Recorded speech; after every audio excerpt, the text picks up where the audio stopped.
ಆಕಾಶವಾಣಿ ವಿಶೇಷ ಪ್ರಾಯೋಜಿತ ಸರಣಿ ನಿಸರ್ಗ ಜ್ಞಾನಾಮೃತ. ಮಾನವತ್ವದಿಂದ ದೈವತ್ವದ ಕಡೆಗೆ ಸಾಗುವ ಪಥದರ್ಶನ.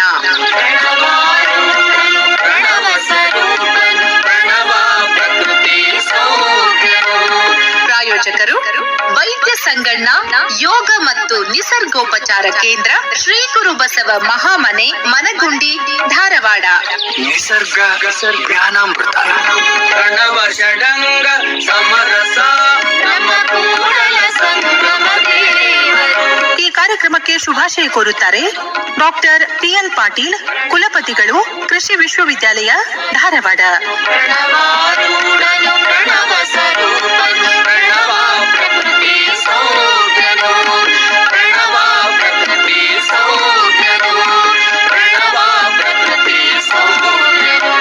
ಆತ್ಮೀಯ ಕೇಳುಗರೆ ನಮಸ್ಕಾರ. ನಿಸರ್ಗ ಜ್ಞಾನಾಮೃತ, ಮಾನವತ್ವದಿಂದ ದೈವತ್ವದೆಡೆಗೆ ಸಾಗುವ ಪಥದರ್ಶನ ಕಾರ್ಯಕ್ರಮ ಸರಣಿಗೆ ತಮ್ಮೆಲ್ಲರನ್ನ ಆತ್ಮೀಯವಾಗಿ ಸ್ವಾಗತಿಸ್ತಾ ಇದ್ದೇನೆ. ನಮ್ ಜೊತೆ ಸ್ಟುಡಿಯೋದಲ್ಲಿದ್ದಾರೆ ಧಾರವಾಡದ ಮನಗುಂಡಿಯ ವೈದ್ಯ ಸಂಗಣ್ಣ ಯೋಗ ಮತ್ತು ನಿಸರ್ಗೋಪಚಾರ ಕೇಂದ್ರ, ಶ್ರೀ ಗುರು ಬಸವ ಮಹಾಮನೆಯ ಶ್ರೀ ಬಸವಾನಂದ ಸ್ವಾಮೀಜಿಯವರು. ನಮಸ್ಕಾರ ಸ್ವಾಮೀಜಿ. ನಮಸ್ಕಾರ ಮೇಡಮ್. ಸ್ವಾಮೀಜಿ, ಈ ಅಷ್ಟಮದಗಳನ್ನ ಉದಾತ್ತೀಕರಣ ಹೇಗೆ ಮಾಡ್ಕೊಳ್ಬೇಕು ಅನ್ನೋದ್ರ ಬಗ್ಗೆ ನಮ್ಮೆಲ್ಲರಿಗೂ ತಿಳಿತು ಸ್ವಾಮೀಜಿ.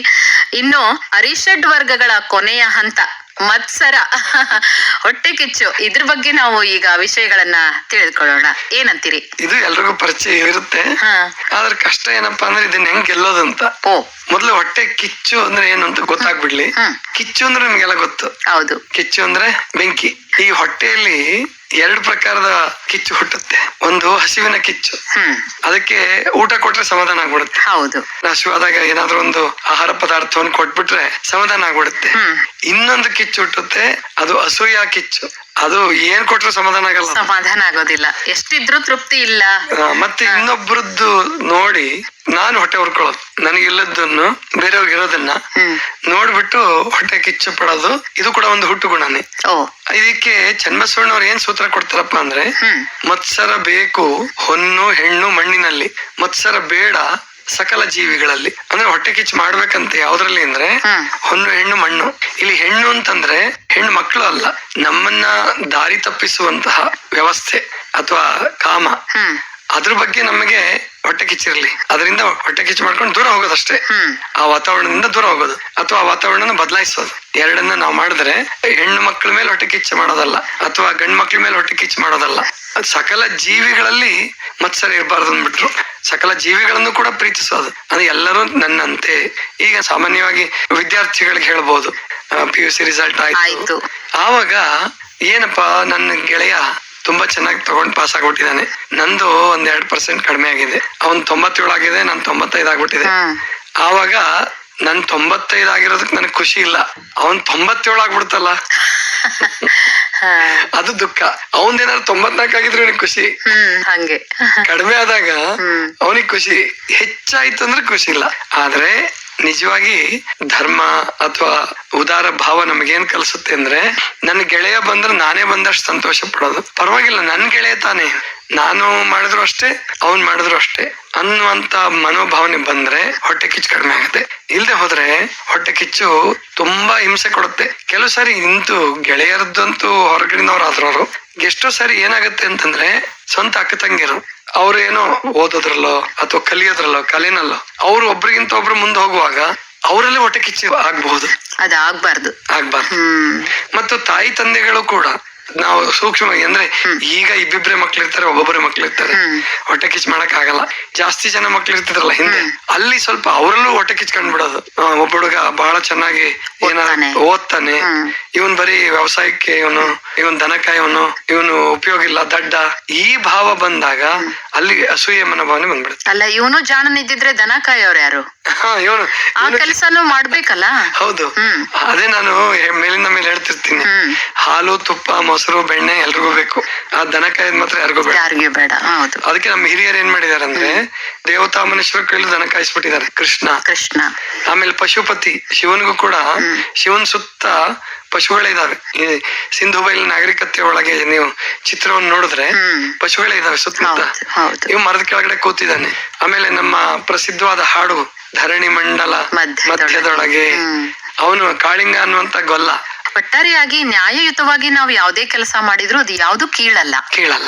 ಆದ್ರಿಂದ ಮಕ್ಕಳಲ್ಲೇ ಇರ್ಲಿ ಅಥವಾ ಶಿಷ್ಯರಲ್ಲಿ ಬಹಳ ಹೊಟ್ಟೆ ಕಿಚ್ಚು ಬರೋದು ಯಾವಾಗ ಅಂದ್ರೆ ಸಹಪಾಠಿಗಳು ಅಂತ ಇರ್ತಾರಲ್ಲ ಅವರಲ್ಲಿ. ಈ ಗುರುಗಳ ಒಬ್ಬನ್ನ ಮೇಲಿಂದ ಮೇಲೆ ಅವನ್ನೇ ಕರೀತಿದ್ರೆ ಅವನ ಬಗ್ಗೆ ಇನ್ನೊಬ್ಬರಿಗೆ ಹೊಟ್ಟೆ ಕಿಚ್ಚು ಬರುತ್ತೆ. ಅದು ಎಲ್ಲಾ ಗುಂಪುಗಳಲ್ಲೂ ನಾವು ಕಾಣ್ತೀವಿ ಅದ.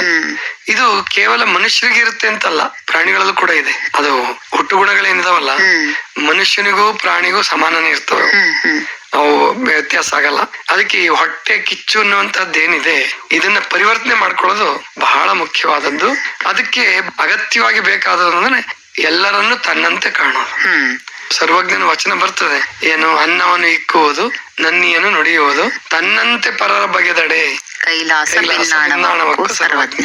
ಬಹಳ ಅದ್ಭುತವಾದ ಮಾತದು. ಈ 3 ಸೂತ್ರಗಳಿದಾವಲ್ಲ ಹೊಟ್ಟೆ ಕಿಚ್ಚನ್ನ ತುಂಬಾ ಚೆನ್ನಾಗಿ ಕಡಿಮೆ ಮಾಡ್ಕೊಳ್ಬೋದು. ಅನ್ನವನ್ನ ಕೊಡೋದು, ಅನ್ನ ಕೊಡುವಾಗ್ಲೂ ಕೂಡ. ಆಮೇಲೆ ಈ ಹೊಟ್ಟೆ ಕಿಚ್ಚು ಹೆಂಗಿರುತ್ತೆ ಗೊತ್ತಾ, ಮೊದಲು ಸ್ಥೂಲ ರೂಪದಲ್ಲಿರುತ್ತೆ, ಅದು ಎಲ್ರಿಗೂ ಗೊತ್ತಾಗುತ್ತೆ. ಬರ್ತಾ ಬರ್ತಾ ಸೂಕ್ಷ್ಮ ರೂಪ ಆಗತ್ತ. ಈಗ ಯಾರಿಗೊಬ್ರಿಗೆ ನಾವು ಕೊಡ್ತಾ ಇದೀವಿ, ಹಸಿದವ್ರಿಗೆ ಅನ್ನ ಕೊಡ್ಬೇಕಾಗಿದೆ.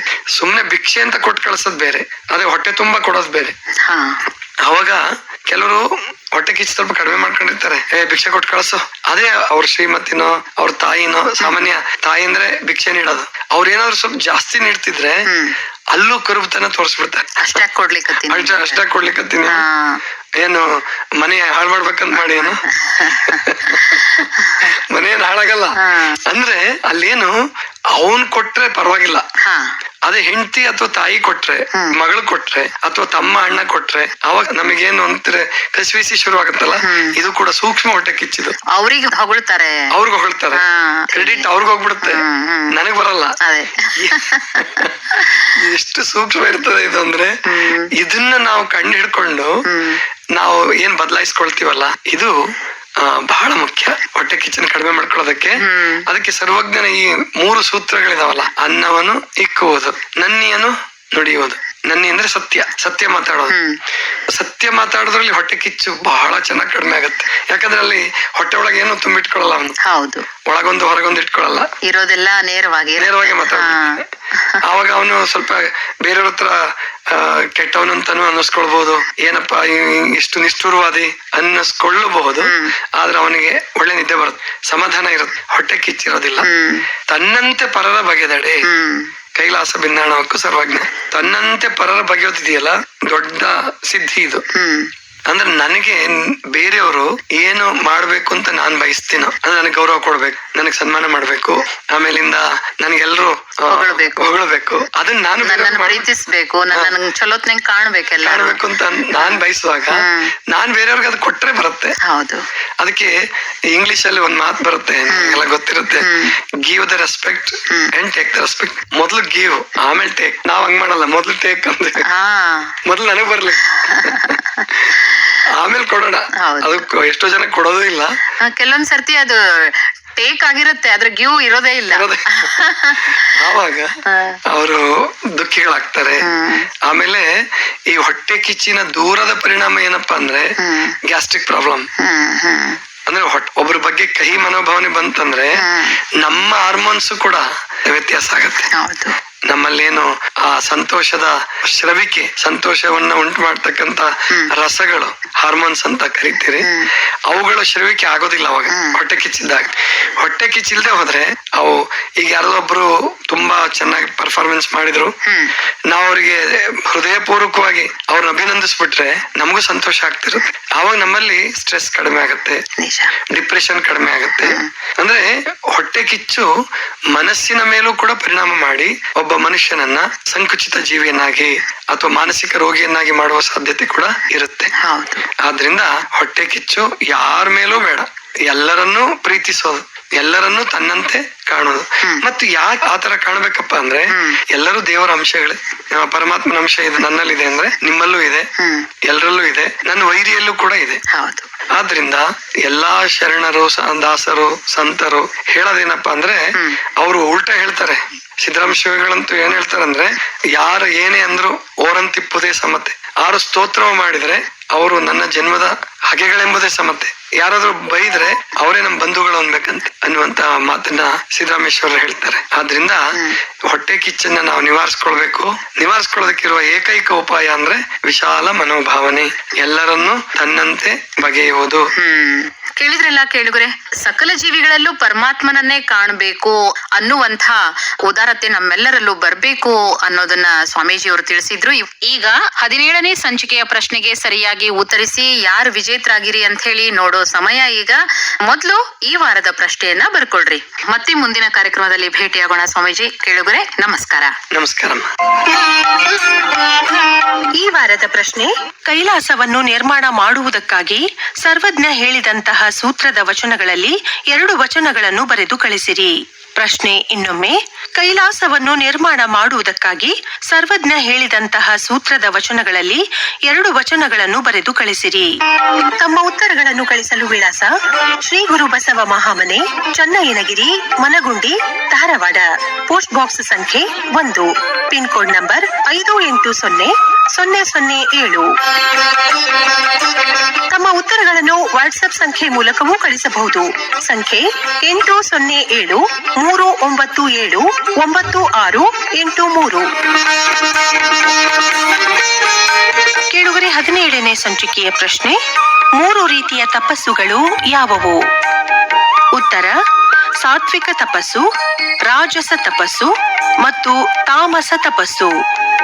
ಸರಿಯಾಗಿ ಉತ್ತರಿಸಿ ಬಹುಮಾನಕ್ಕೆ ಆಯ್ಕೆಯಾದ ನಮ್ಮ ಅದೃಷ್ಟಶಾಲಿ ವಿಜೇತರು: ಪ್ರಥಮ ಅದೃಷ್ಟಶಾಲಿಗಳು ಸರೋಜಿನಿ ಎಂ ಕುಂಬಾರ್, ಕಣಬರಗಿ, ಕುಂಬಾರಗಲ್ಲಿ, ಬೆಳಗಾವಿ ಜಿಲ್ಲೆ.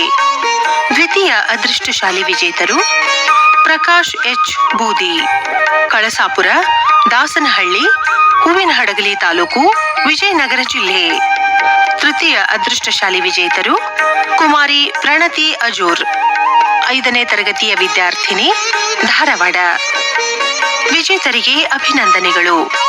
ಕೇಳುಗರೆ, 18ನೇ ಸಂಚಿಕೆಯ ವಿಜೇತರ ಹೆಸರುಗಳನ್ನು ಮುಂದಿನ ಸಂಚಿಕೆಯಲ್ಲಿ ತಿಳಿಸಲಾಗುವುದು.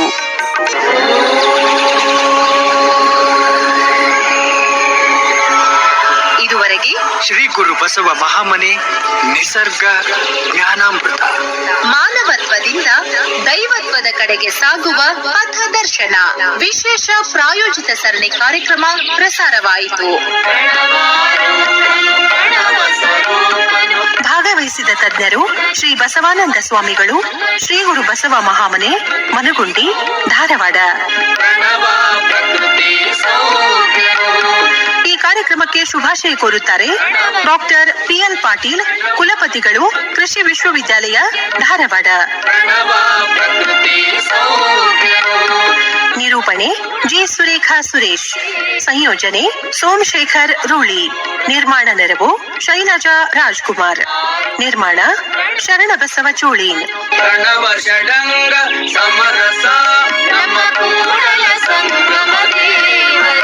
ಶ್ರೀ ಗುರು ಬಸವ ಮಹಾಮನೆ ನಿಸರ್ಗ ಜ್ಞಾನಾಮೃತ. ಈ ಕಾರ್ಯಕ್ರಮದ ಪ್ರಾಯೋಜಕರು ವೈದ್ಯ ಸಂಗಣ್ಣ ಯೋಗ ಮತ್ತು ನಿಸರ್ಗೋಪಚಾರ ಕೇಂದ್ರ, ಶ್ರೀ ಗುರು ಬಸವ ಮಹಾಮನೆ, ಮನಗುಂಡಿ, ಧಾರವಾಡ.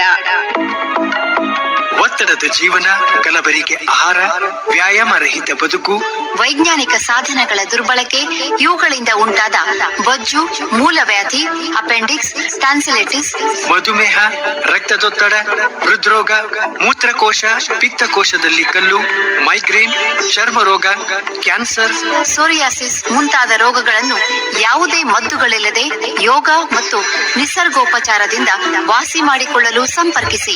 9448100282 ಮತ್ತು 8073979683. ಹೆಚ್ಚಿನ ಜ್ಞಾನಕ್ಕಾಗಿ ಮನಗುಂಡಿ ಆರೋಗ್ಯಶ್ರೀ ಯೂಟ್ಯೂಬ್ ಚಾನೆಲ್ಗೆ ಭೇಟಿ ಕೊಡಿ. ಧಾರವಾಡ ಕೇಂದ್ರದಲ್ಲಿ ಸಿದ್ಧಪಡಿಸಲಾದ ಈ ಕಾರ್ಯಕ್ರಮ ಕಲಬುರಗಿ ಕೇಂದ್ರದಿಂದಲೂ ಪ್ರಸಾರವಾಯಿತು.